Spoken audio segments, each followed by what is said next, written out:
Hi all, good morning, and thank you for joining us today. We are about to kick off this webinar. Thank you so much for your punctuality. We will just give everyone about 2 minutes to join. So we will start the presentation at around 3 minutes past the hour.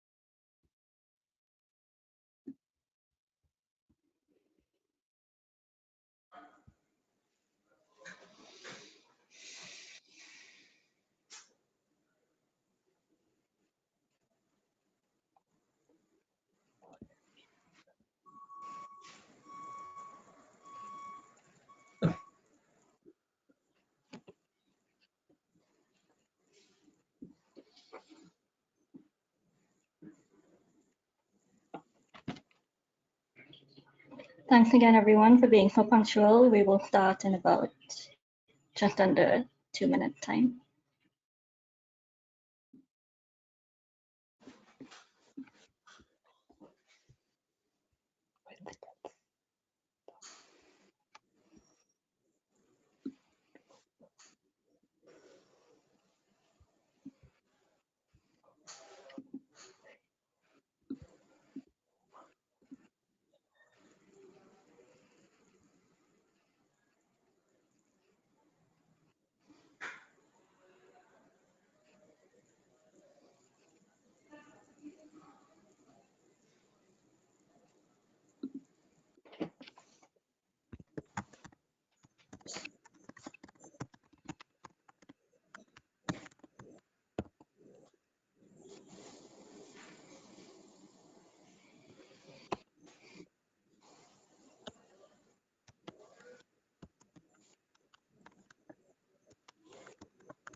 Hello, everyone. Welcome. Thank you for joining us here this morning.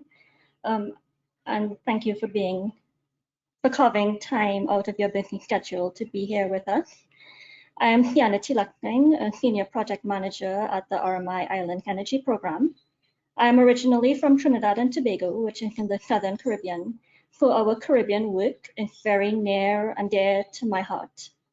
I've had the pleasure of working with the Bahamas over the past 5 years and with Puerto Rico over the past 8 months. I speak on behalf of my team to say that we are thrilled to be joined by our partners and clean energy change makers from the Bahamas and Puerto Rico here today. I'm pleased to briefly introduce you to who you'll be hearing from today. Dr. Rhianna Neely, who is the head of the Climate Change Unit at the Ministry of the Environment in the Bahamas, and Hiram Williams, the Renewable Energy Manager at Fundación Comunitaria de Puerto Rico. Representing the RMI Island Energy Program, we have with us here today Owen Lewis, who is the Operations Manager. He will be discussing our collaborative work in the Bahamas. And we are also joined today by Roy Torbert, a principal in the Island Energy Program. And Roy will be discussing RMI partnership in Puerto Rico. Today, we are here to listen, learn, and amplify. We will hear insights and stories from Dr. Neely and Hiram. They are working hard on clean energy solutions which improve resilience and are creating positive impact on the well-being of their community. By listening to these stories, we can understand how best to adapt to support and accelerate progress towards achieving a zero carbon future for all. Moreover, we want to ensure that these communities have a resilient and robust electricity sector, which will provide electricity during challenging times when it is absolutely needed the most. The webinar today will focus on clean energy priorities, collaborative project, and opportunity for expanding impact. After you've heard from both partners and our team, we will have about 20 minutes for your questions. With no further delay, I would like to welcome from the Bahamas, Dr. Rhianna Neely, our first speaker. Dr. Neely.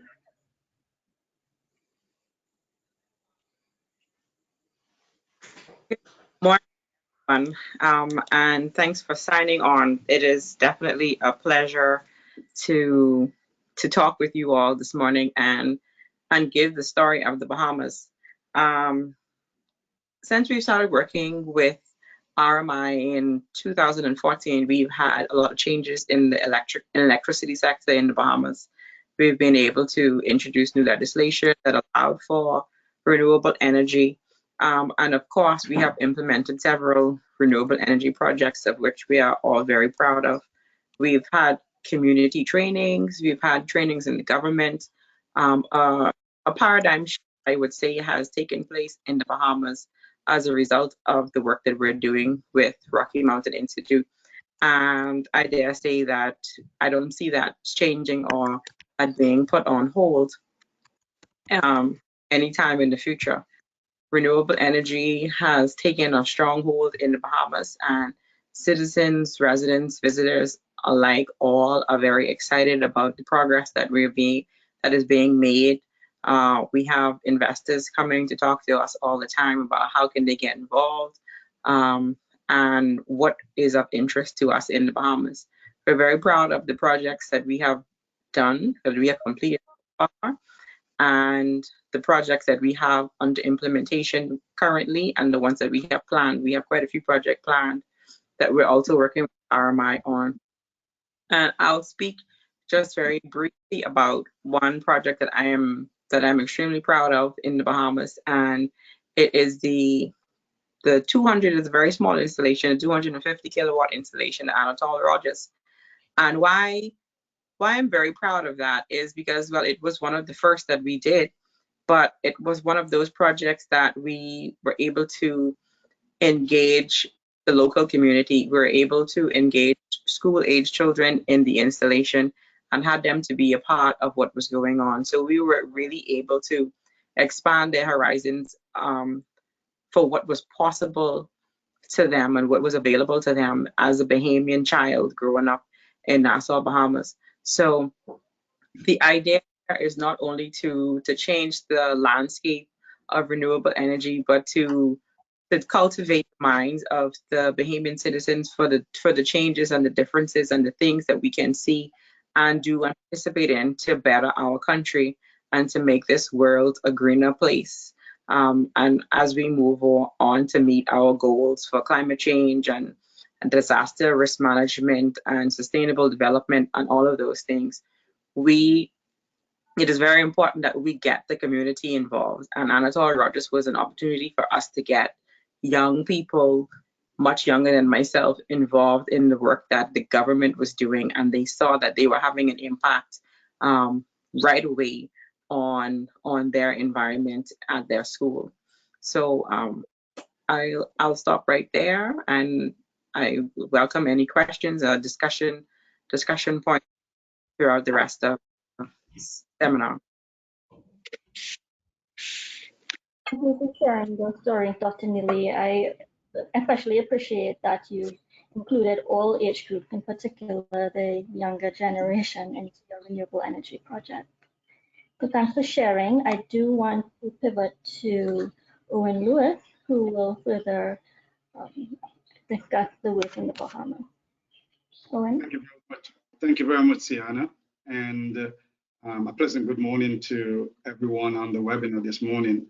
I'm very happy to represent RMI and specifically the RMI Islands core team to the Bahamas. That includes Mr. Christopher Burgess and Mr. Fidel Neverson. Since 2015, our team, as Dr. Neely has mentioned, has been working with not only the government, but also the utility Bahamas Power and Light and the regulator in the Bahamas in helping to advance the renewable energy transition. our two main areas of focus have to do with one, planning in the form of integrated resource plan, and specific to the Bahamas, we were not only involved in producing an IRP, but also a 5-year renewable energy plan specific to the utility. Also, our work has transitioned to what Chris likes to call steel in the ground. So it's those projects that Dr. Neely spoke of. And the category of projects that we've been involved in include solar PV projects, solar PV plus energy efficiency projects, and solar PV plus battery storage microgrid projects. So we're doing the entire spectrum of projects as focus areas within the Bahamas. Key to future success. There are 3 main areas that RMI believes that are key to the success in the Bahamas in terms of the energy transition. And coordination of key stakeholders are key in whatever projects you're doing. However, for the Bahamas, it's critical. For those of us that know the Bahamas is made up of 20-something different islands that are inhabited. And therefore, the coordination between the work that happens in New Providence and that happens within the family islands is critical if the Bahamas is going to achieve its target. From a practical point of view, those of us in the industry understand that there are 2 main contractual modality modes, engineering, procurement, and construction modality.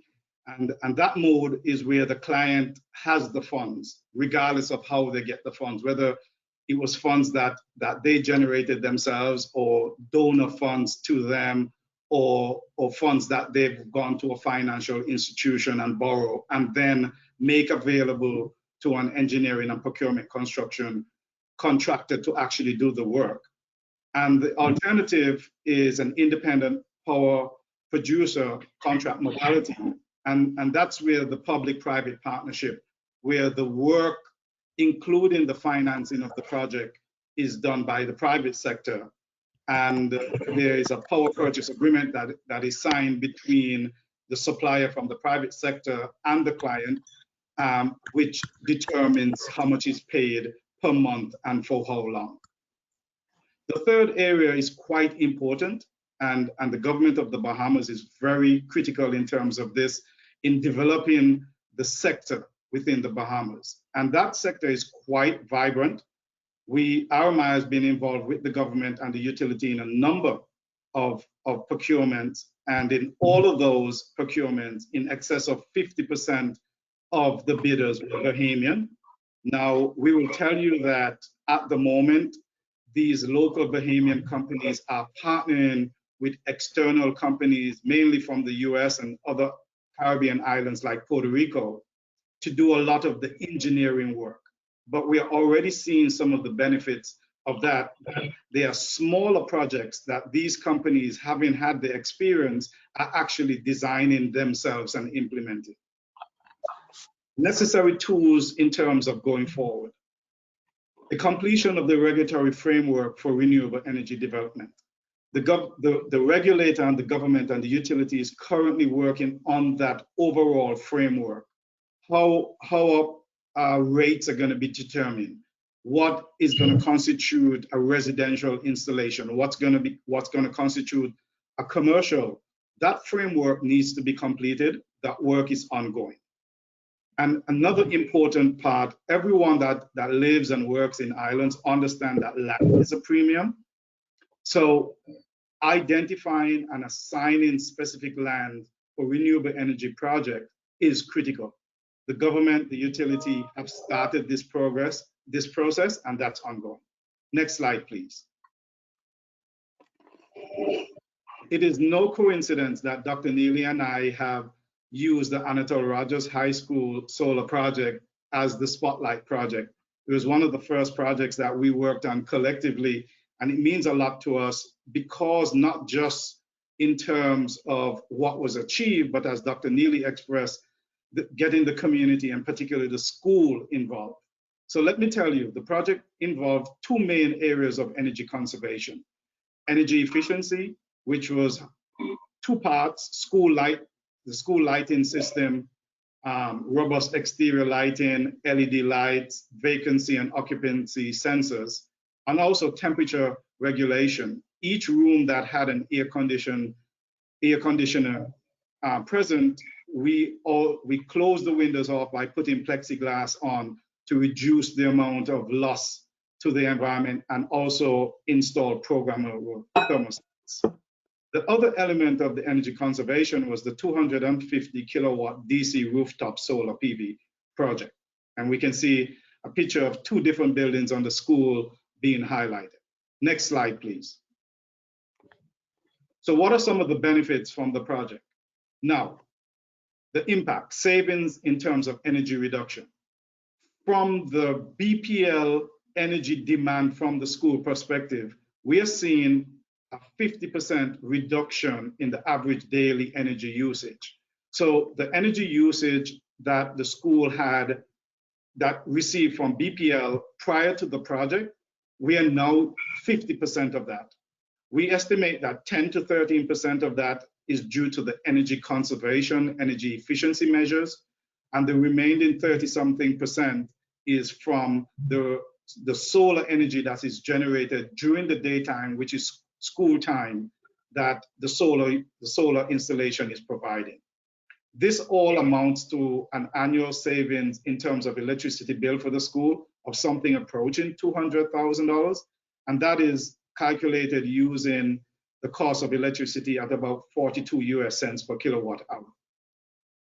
Dr. Neely spoke about the improvement to student learning, both in terms of the classroom and in terms of the clean energy education in terms of involving them. Those of us that have been involved in actual site visit and have engaged with the students know that the Bahamas is in very good hands in the future in terms of this topic. And this project contributes to the government of the Bahamas' strategic objective to support low carbon economy and its target of 30% renewable energy penetration. Thank you very much. Thank you so much, Owen, for sharing the story, especially going through the Anatole project, which is certainly very impactful and hopefully a sign of great things to come for more schools to receive microgrid. Before we pivot to Puerto Rico, I just want to let the audience know if any questions or thoughts come up, please feel free to use the question area in the chat and we will get to the questions at the end. So with no further ado, I want to introduce Hiram Williams to speak about Puerto Rico.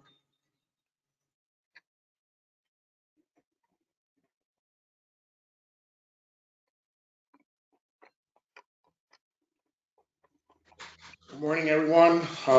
My name is Hiram Williams.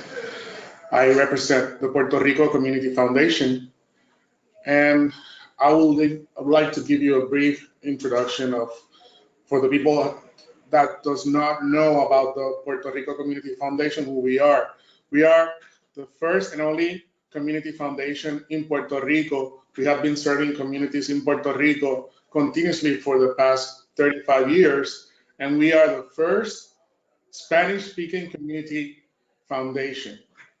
Given that said, I would like now to talk to you about our scope and analysis into handling work post-disaster. Our quick overview from an Eagle point of view is that first we need to provide immediate relief to the communities. Also, on the second phase, we will go into the recovery, and on the third phase, we'll go into the rebuilding and mitigation. As we encounter those and tackle those problems in Puerto Rico, we were able to provide at the beginning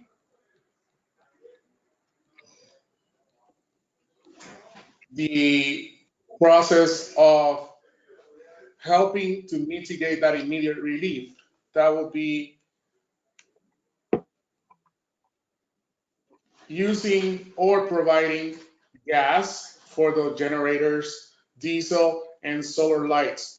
As you can see, as you have known, Puerto Rico was in a catastrophe after Hurricanes Maria and Irma, and our power grid went completely was completely out. So we had to provide to the communities gas, diesel, and solar lights for the community, obviously, to get started again. Then we went into the mitigation part, providing gas generators and solar system and panels and batteries. And further, we went into the community engagement and long-term solutions, like creating or providing the help to create solar communities, microgrids, backups of energy systems. We partner with RMI and other foundations that were critical in the rebuilding of Puerto Rico. Puerto Rico suffered very much from the power outage, and we had to do something that will help our communities get back on their feet. The first project that we tackled was providing assistance to create 37 community health clinics with solar systems. We had a safety and health crisis because the medicines and vaccines were not refrigerated. So those community those community health clinics needed service for medicines and vaccines to be continually refrigerated. So we worked with one specific community, which is Loíza, and we helped the community with 30 households rehabilitated with solar systems. That's a very low or to medium income community, and they were in dire need of help, and we were there to provide that. For a very special project that we did that I would like to talk to you about was the community the first solar community in Puerto Rico, probably in the Caribbean and Latin America. It's called Toro Negro in Ciales. We provided microgrids to 28 residents in that area. Puerto Rico was impacted with two catastrophes of hurricanes that were critical for us to understand how fragile our power system was. Now, in the rebuilding process, we are betting and promoting that the community will help itself with the construction of solar communities that will be built with our help in the community, for the community, and operated by the community. If you have any more questions or if you have any comments, please let me know. I will pass now to Roy. Thank you, Hiram. Roy, the floor is yours. Great, thanks Hiram, and thanks Rhianna. This, I think, was really well stated by Hiram, so I'm only going to add in some smaller bits. The work in Puerto Rico is so incredibly urgent. We've been working with partners like Fundación Comunitaria since 2017, but we really do feel the threat of the next hurricane season right around the corner. And so much of this has been drawn into sharp contrast. Hurricanes Maria primarily and Irma as well in 2017, and then the earthquakes that happened in January of last year have all created deadly disruptions in Puerto Rico, and they all have an undue toll on the most vulnerable communities, especially in remote areas. The average Puerto Rican after the hurricanes had 4 months without power, but the remote communities struggled for 7 months or more to get their power turned back on. And that makes everything else just so much more difficult. Communication, water pumping, food distribution. And so I think that sort of That gives us this incredible urgency in this community-centric work. I'd also point out, and this, Owen talked nicely about this, the importance of clear regulation and policy. There is a really active ongoing debate in Puerto Rico about the centrality of the power grid run by the public utility PREPA, but being transitioned to a private concessionaire, Luma Energy. That is for almost all customers, right? That is the primary source of energy, is really important to make stronger. But I think some of the work that Hiram talked about and our team has been working on says we should start with community resilience at the community first. Build this from the ground up rather than investing billions in a grid that is quite vulnerable today and probably has deficiencies that continue into the future. We need improvements, of course, on both sides, but I think our work, starting with the communities first, is a way of mapping to say a clean and resilient future can start at the ground level. I just hit a couple topics here. The policy angle is so critical. In 2018 and through 2019, our team with partners like ICSE, the Institute for a Competitive and Sustainable Economy, had both technical and multi-stakeholder working groups that led to a new law, Act 17, passed in April of 2019. That is 100% renewable energy law. That's the big headline. But a level deeper, it also includes energy efficiency, it includes explicit support for community organization and co-op utilities. It puts very clear incentives on the existing utility to improve performance and creates additional penalties if they continue to ignore the regulator. And so that sort of law really is a forcing device, I think, for many, but the implementation, making it real, projects and steel on the ground, I think is where so much of our work, especially at critical facilities, has focused, and that's needed. It's also needed to be able to go back then to the policymakers and the regulator and say, look, the community microgrids are also really cost effective. They should be a part of the island-wide strategy. We need to be investing there. And so that's somewhat how we see the strategies connecting. Looking to the future and continuing some of these successes, I think having that open environment where all types of civil society, community groups who focus on things like coal ash or getting rid of the use of bunker fuel for power generation in Puerto Rico, or the dangers of pipelines for fossil fuels, finding common ground with the businesses who do solar and wind generation or install diesel generators or any of these other energy assets. I think finding that open common ground has been really important and was key for the policy creation I talked about. The regulator is still relatively new, created by law in 2014 to oversee the power utility, but really has an incredible team, great commissioners, has been growing and adding staff, and some of that with additional budget from the law in 2019. But there needs to be clear regulatory oversight on all the projects and all the activities, and that's also important for investor confidence. And I think we're in this transition. Hiram and our team are working on this on a daily basis of facilities all across Puerto Rico that are saying, well, we have been paying power bills and we have, we've got revenue coming in. We're open to having some grant and some loan to get our clean, resilient energy system. That wasn't the case, right after the hurricane, which was natural. I think it was right to say, let's do all grant, let's get the money in as fast as we can. And now these systems are able to be partially financed, which is going to be a really important part of the future. I'd say just a couple plugs here. We are working with the Rockefeller Foundation, Resilient Power Puerto Rico, Hiram and his team at Fundación Comunitaria, and other partners to advance this blended public and private fund that invests exactly in these critical facilities, and support for that and connections are very, very much welcomed. At the same time, we know that the new announced and the ongoing FEMA, HUD, and other federal support to Puerto Rico is so critical for the energy sector and the rebuild of a lot of vulnerable housing. So that needs to be directed towards these critical facilities in a really efficient way. I can speak just a little bit on the next slide on a specific project. We heard about Anatole Rogers School. There were 10 schools in Puerto Rico, all in remote areas. And maybe to ground the attendees on this webinar in sort of what it must have felt like, right? We heard this from the parents and the kids at these schools and the administrators.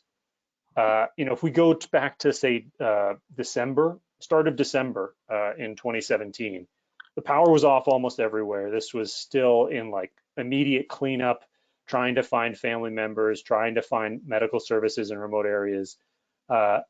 This was also a time when the governor was saying all the power will be back on by Christmas, and unfortunately that wasn't the case. But a lot of parents had this almost impossible decision: do I keep my kids here at home with the hope that the schools will reopen and they can get back on some normal rhythm of school? Do I send them to family in Orlando or New York to get on a school rhythm there? This is like an impossible choice, made that much more difficult because there was no clarity on when the schools would reopen. By law, schools in Puerto Rico cannot open if there's no running water, which for the most part requires power. And secondarily, they can only open for a half day if there's not enough power to provide kitchen power and a lunch for the kids. So really, this was our focus, to say, okay, let's get as many schools as we can. We worked on 10 with partners like Kinesis Foundation and Save the Children, and Red Cross worked on many more. They all now have a solar battery and a controller system. So when the grid goes down, either in a major interruption like the earthquakes, or even just the day-to-day outages that unfortunately are common, these systems kick on and power continues and the schools can stay open. It was critical at the start of last year for the earthquakes. I think the sort of getting directly with the kids and the administrators and the teachers, we've trained thousands of them on really what does it mean to have a solar and battery system, and what do you do when this indicator on your battery starts blinking red? Who do you call? That sort of stuff is really important, but it really builds this, I think, general awareness that these systems are possible. They can be really, really valuable when the grid isn't servicing, and I think it sort of maps the way to a clean and resilient future for Puerto Rico. So really excited for all of the questions and discussion to come.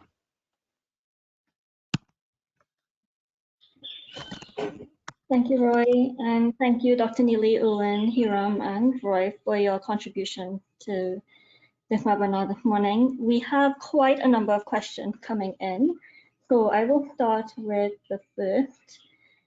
Electricity is something that is often taken for granted because we typically don't see the large power plants that it comes from.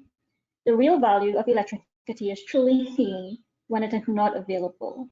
So the question is, how has your role as leader in energy changed since the hurricane? And I would like Dr. Neely to start with this question.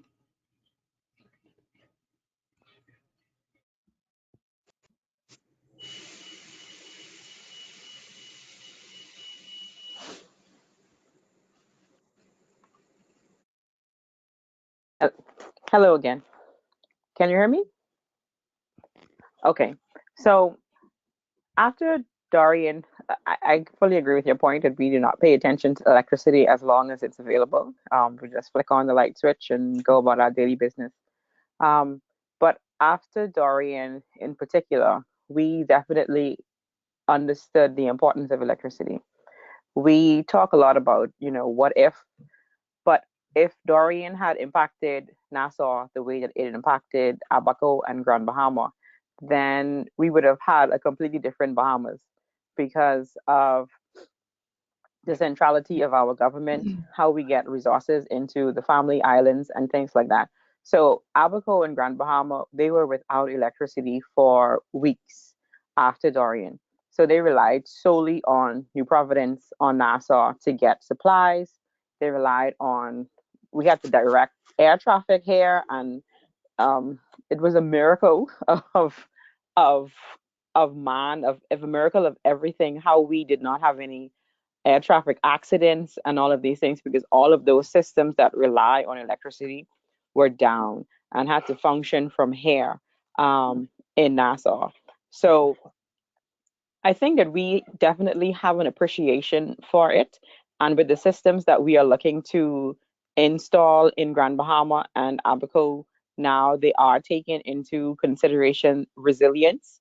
We need renewable energy. We need battery backups to make sure that in the event of another Dorian type storm, we are not caught again as we were before. We're able to get back up pretty quickly. It won't take weeks.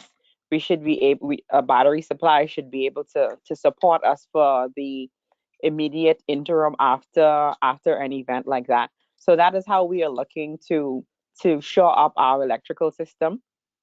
Of course, this needs to be done in New Providence as well, because we cannot act as if we're immune to any of these storms or immune to any of these impacts. So we're working in New Providence as well, and in some of the other family islands that are frequently hit, that are already experiencing the impacts of climate change, sea level rise, and the like, to make sure that once these storms that are expected to continue to intensify as global climate change continues, that we are better prepared to recover quickly and come back stronger from any of the negative impacts. Thank you, Dr. Neely. Hiram, would you like to tackle the question as well and elaborate on how your role as an energy leader has evolved over the last few years? Yes, thank you. In Puerto Rico, we had a similar situation close to the Bahamas.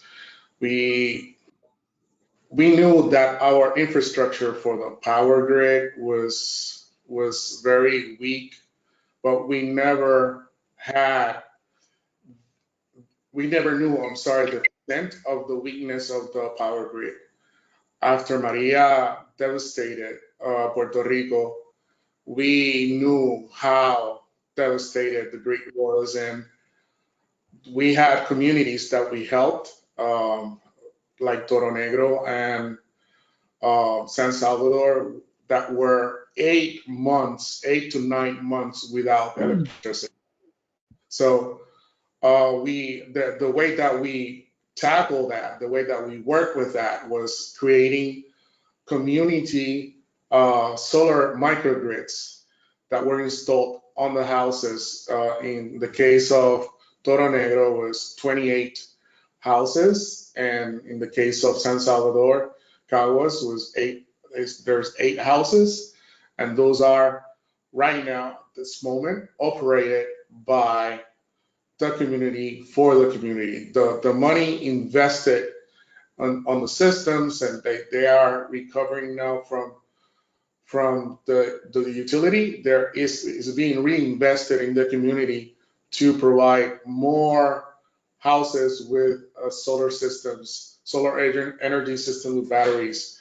And what we look into the future is to try to escalate the number of houses that are using solar and battery systems, in order for us to be more resilient and not depend on the power grid of PREPA.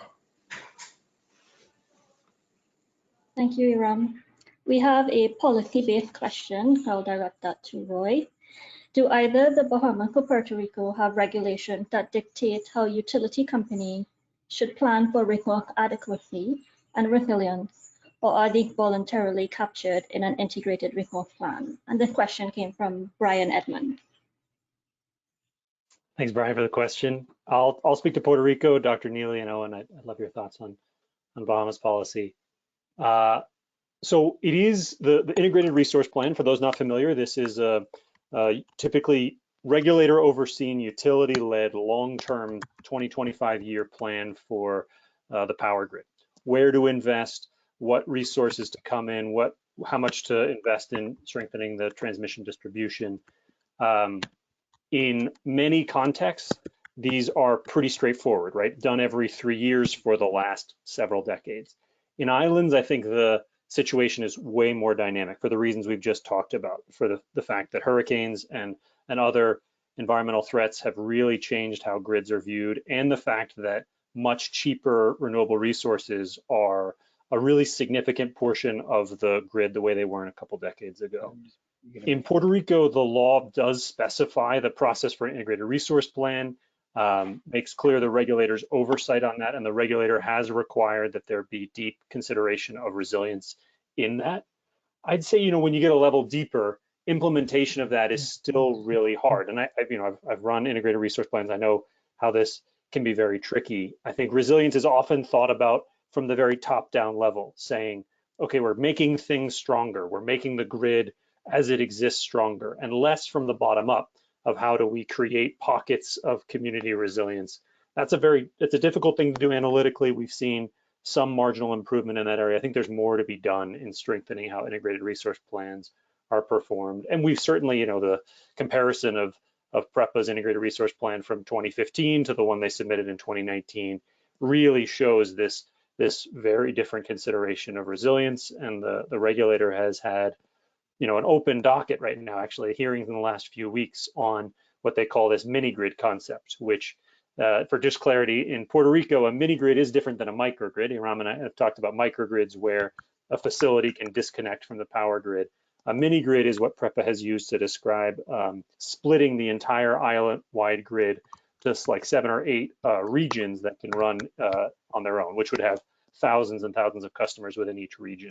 And so that concept right now is in an active regulatory set of hearings to really investigate. And the regulator has said, let's explore some of this for the San Juan Bayamón area.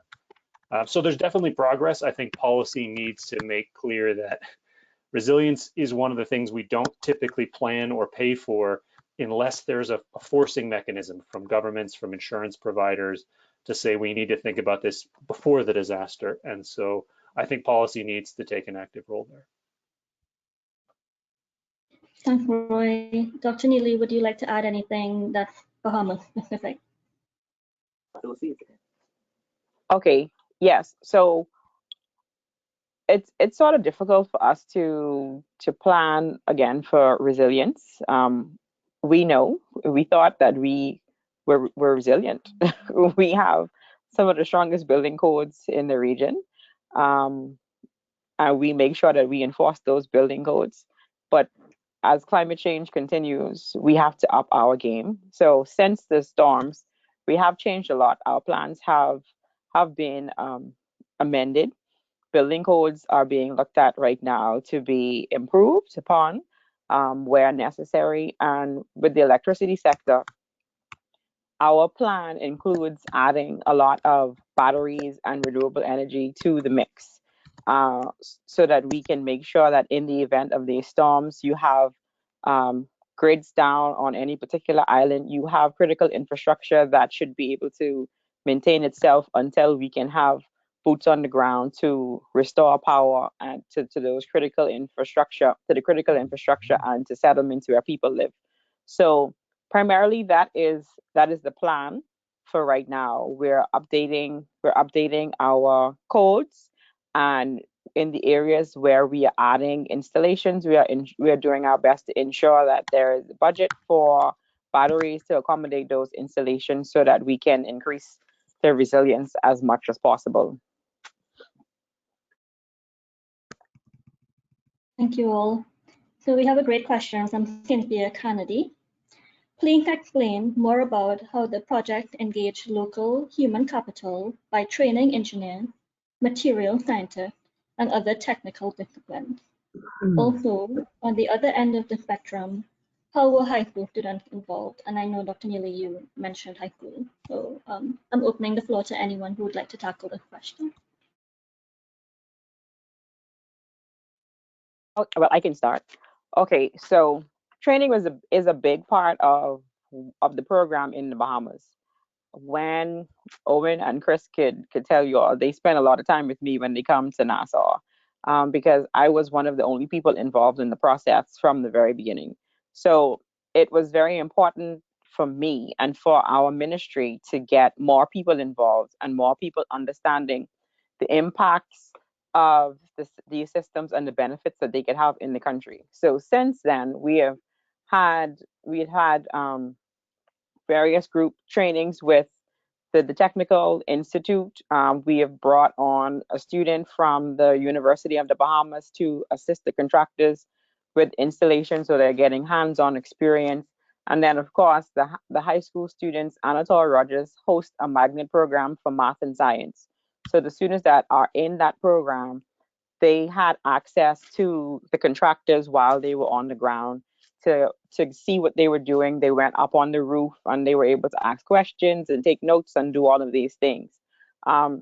We also have training that is scheduled for the engineers within our Ministry of Works, as well as for the engineers and architects at the Bahamas Power and Light Company, because you cannot assume that because these are professional people that they understand every aspect of the renewable energy system or the changes that we are expected from climate change. So those trainings are scheduled, they're ongoing, and the more installations we bring on board, the more people training will be attached to each installation to make sure that we onboard more and more professionals with the knowledge that is necessary one to operate, maintain, and improve the systems as necessary, because things happen and you really can't call on a consultant every time there is a need for input or something needs to be tweaked. So you need to have people at home at the local level that understand the system so that we can make changes that make sense.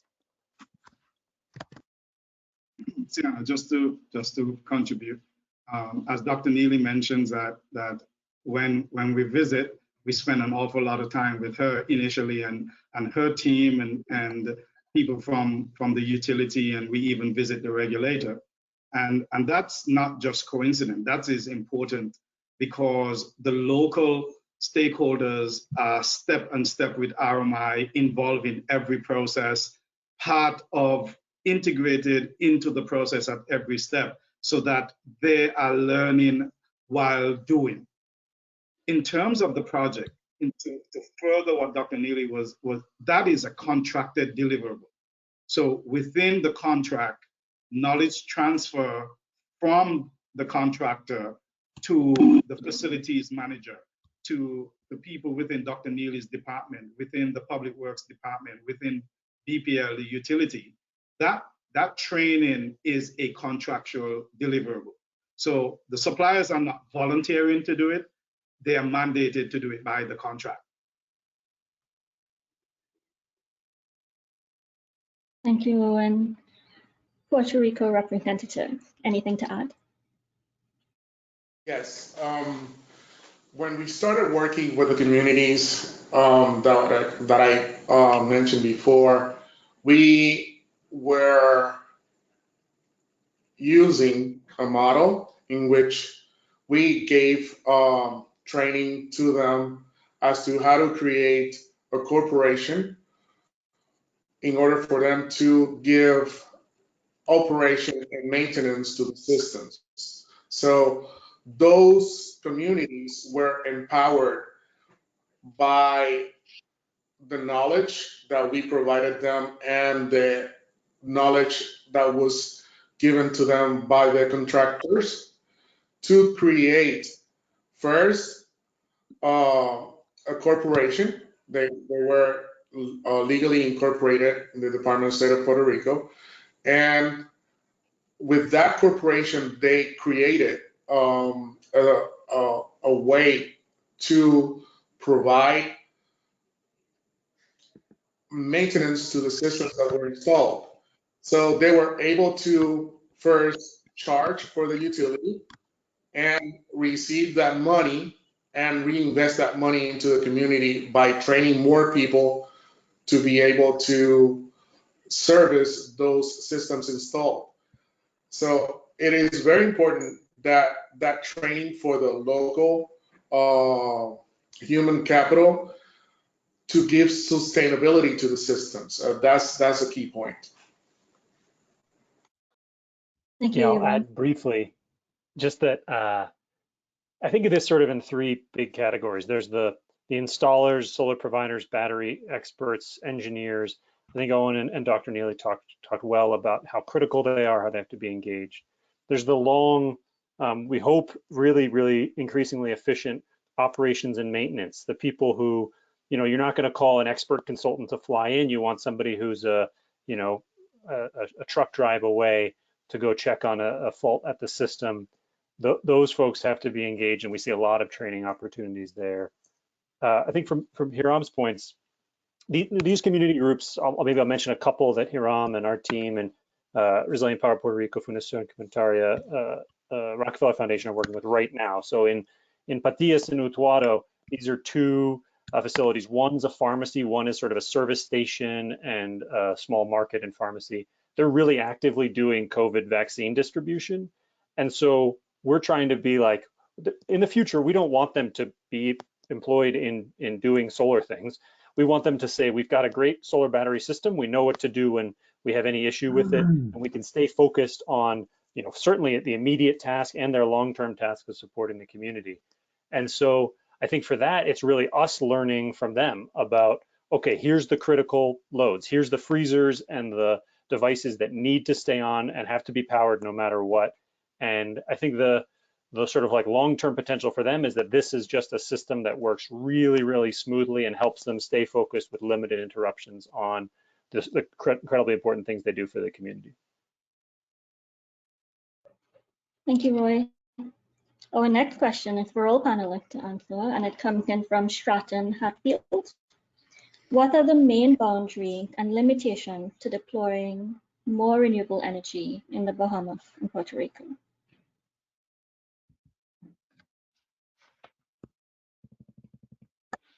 I can go first.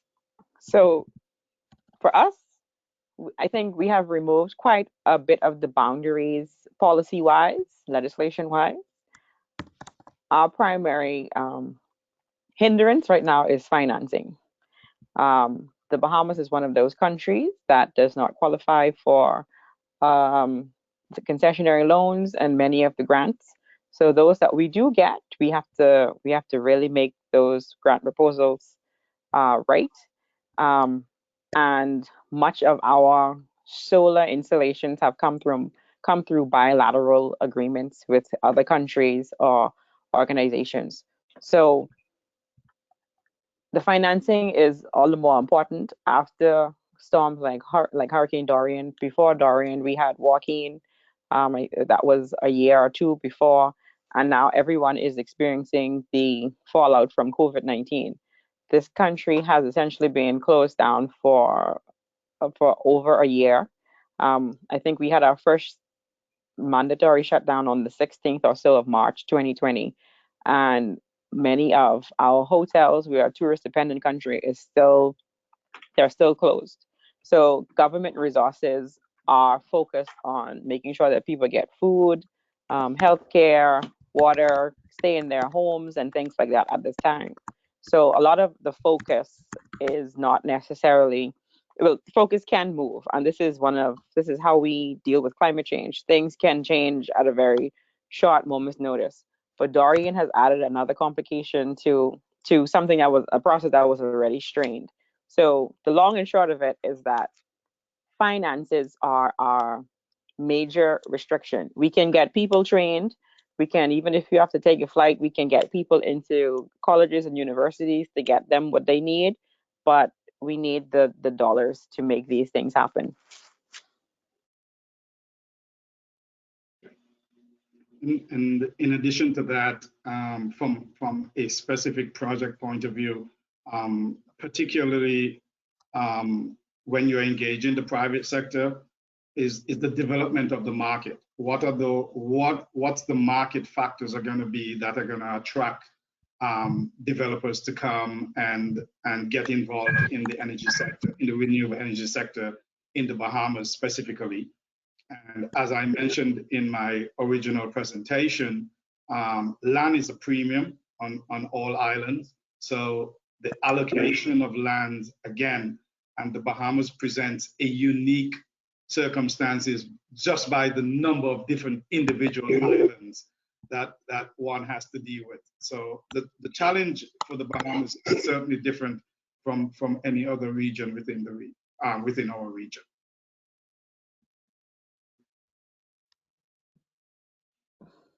Thank you, Owen and Rhianna. Dr. Maybe I could start a few, and then Hiram, please add in.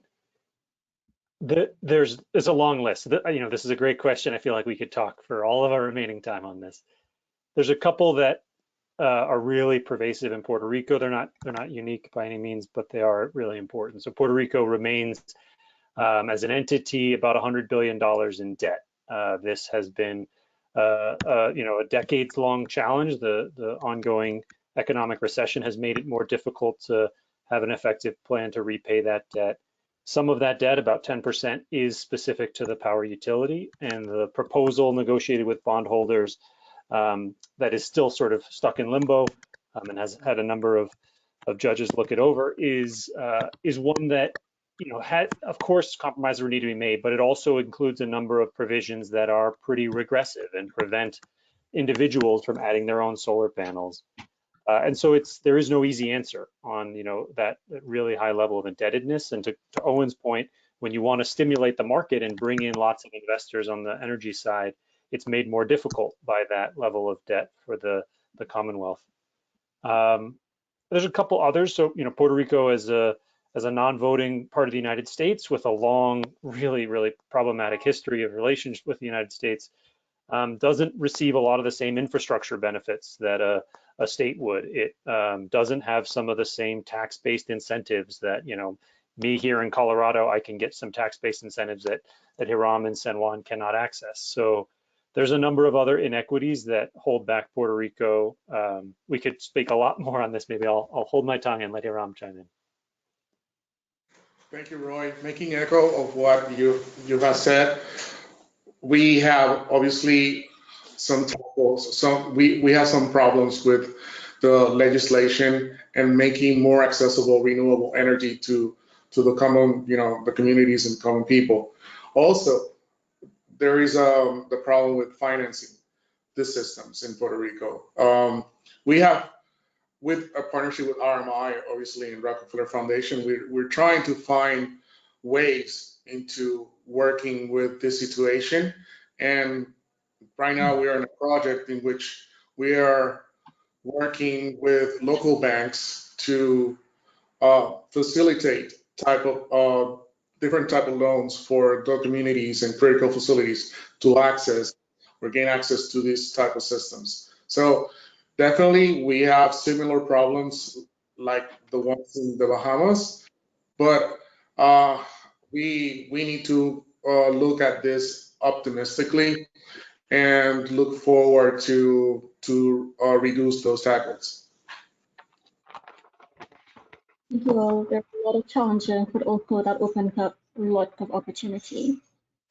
So one last question, and this is directed toward Dr. Neely and Hiram. How has the mentality of your community changed since you have started implementing the clean energy solution? Do you get the sense that they appreciate that their core needs are being addressed?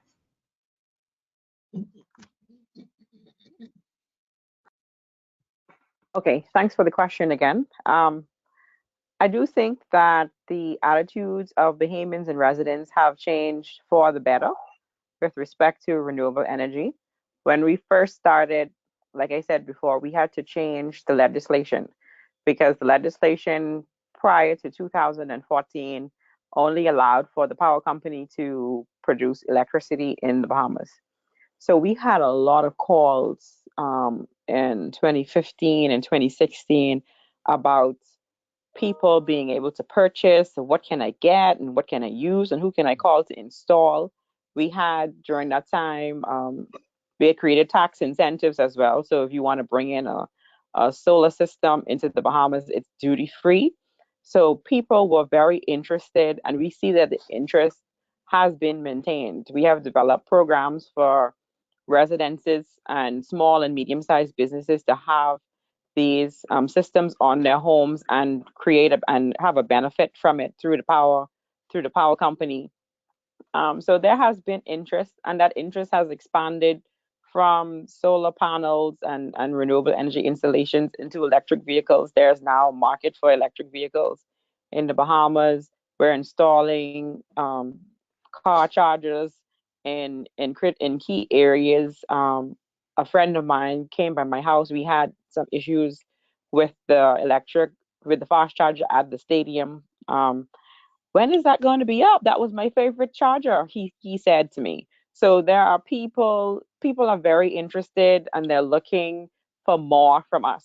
So we are definitely trying to keep up with the appetite and trying to invest more, make more investments in these areas so that we can continue along this trajectory, one, and increase our resilience and meet our climate change goals as well.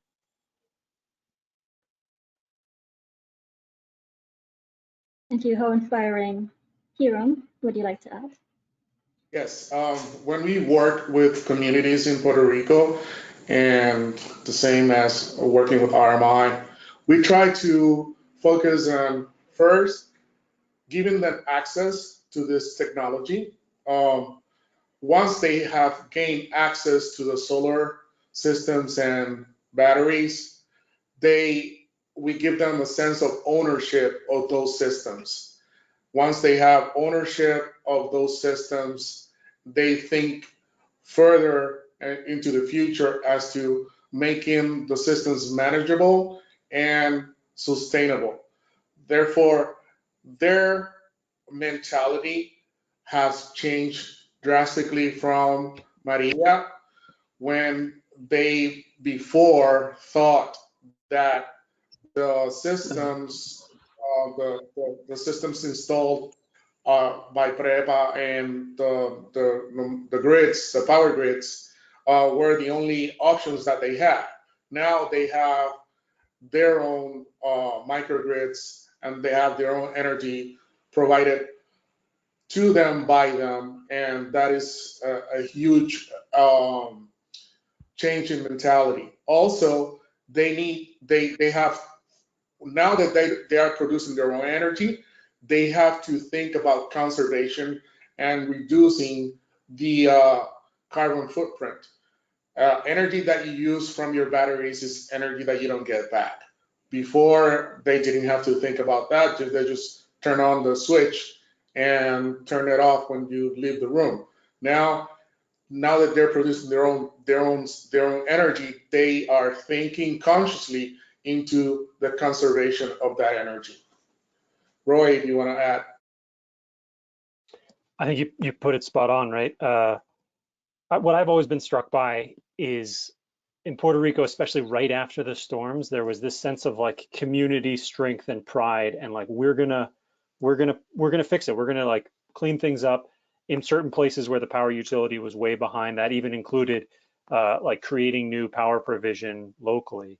I think that has continued until today, despite, as we've talked about, some of the challenges. So, you know, getting closer to the sense of like these panels are right on our roof and they're producing, okay, we need to make sure they're cleaned. We need to make sure we're using that power efficiently. That has really shown up.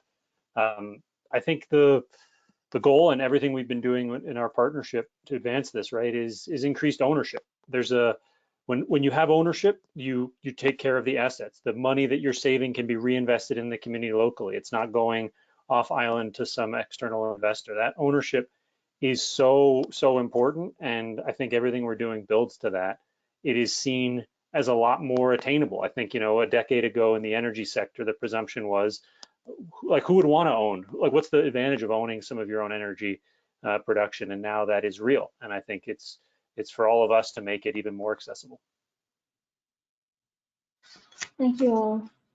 I think we can safely say that the more targeted and thoughtful action that we can take today, tomorrow, and this week, the better. And as we discussed today, target action means prioritizing distributed renewable energy solutions, such as on-site solar and storage microgrids, to build lasting and local resilience, and ensuring critical facilities such as hospital, food, and even services like emergency response are receiving access to a redundant supply of electricity, which is also affordable and clean. We are 2 months away from hurricane season.